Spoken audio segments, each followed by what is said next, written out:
My boyfriend called me ugly in front of his friends and dumped me at a restaurant, leaving me to pay for the dinner. Jordan wasn't the kind of guy you just meet. He happened to you, like a tornado or a lightning strike. He was the loudest person in any room, with the sharpest jawline, the shiniest watch, and a perfectly calculated laugh. I met him during one of the loneliest seasons of my life. My mom had just passed away, I'd been laid off from work, and I was battling depression I didn't want to admit I had.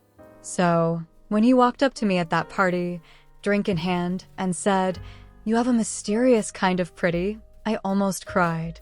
No one had told me that in a long time. Jordan was smooth. Within a week, we were texting nonstop. Within 2, we were dating. He took me out to fancy places I'd never dared to go. Sushi bars with names I couldn't pronounce, rooftop lounges that needed reservations, weekend trips where he paid for everything. I felt like I'd won the lottery, but eventually the shine wore off. The compliments came with conditions. He'd say, "You look nice, but you'd look better if you lost 15 pounds. Or, "I love your natural hair, but it's kind of unprofessional looking, don't you think?" I started changing for him slowly. A new wardrobe, straightened hair. I even signed up for a gym membership, not because I wanted to, but because he said I should. He picked apart everything I did, like a sculptor trying to fix a block of stone he didn't even like. But I stayed, because I was convinced he loved me in his own broken way. The night he invited me to dinner with his friends, something felt off. Jordan never introduced me to people he really respected, just coworkers or random acquaintances. But this time, he said, "You've earned it." Earned it. Like meeting his friends was some sort of reward. I tried to ignore the gut feeling twisting in my stomach. I thought maybe this was a turning point. Maybe he finally saw me as someone worthy of his world. I dressed carefully. Burgundy dress, gold hoop earrings, heels I hadn't worn since my last birthday. I even curled my hair, which took nearly an hour. My heart was fluttering the whole Uber ride there. I imagined his friends smiling, maybe telling him he was lucky to have me. I imagined him proud of me. Instead, I got silence. His friends barely looked at me. They talked over me, laughed at inside jokes, and when I tried to join in, Jordan cut me down with a cold, "Babe, don't embarrass yourself." I could feel my face burn, but I laughed it off. I always did. But then, that moment, one of his friends leaned back and asked, "So, is this her? The one you were talking about?" Jordan's face twisted into that smug grin I used to find attractive. "Yeah, this is her." I figured I'd give her a shot. Thought I'd help out someone less fortunate. I mean, look at her. She should be grateful I even dated her. My ears were ringing. I looked at him, waiting for him to laugh and say it was a joke. He didn't. He stood up. "You know what? This isn't working," he said casually, like he was returning a shirt. "I think I can do better."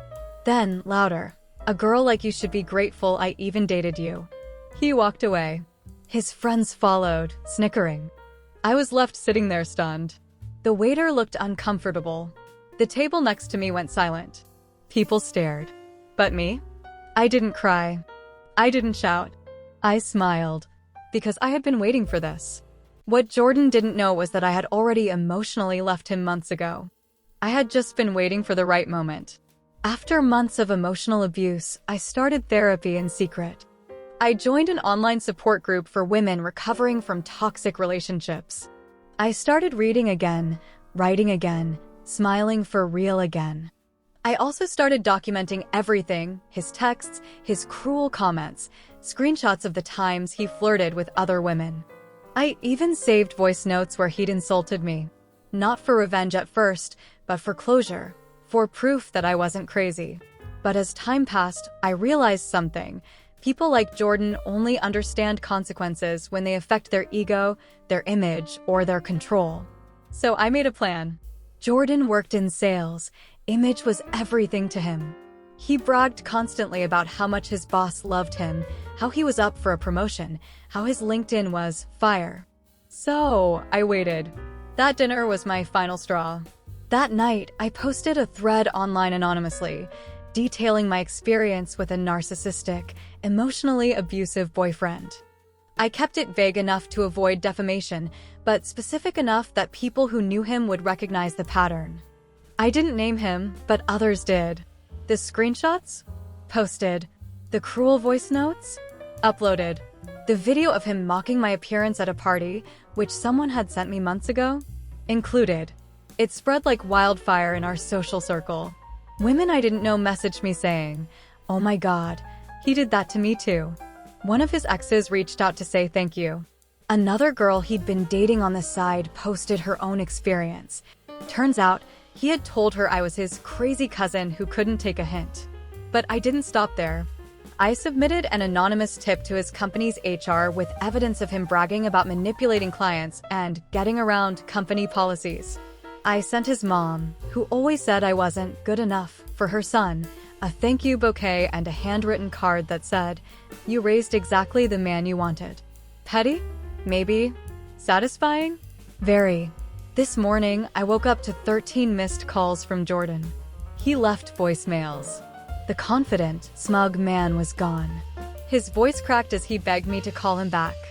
I didn't mean it. It was just a joke. "I'm losing everything, please. Let's talk." His last message? "You ruined my life." But the truth?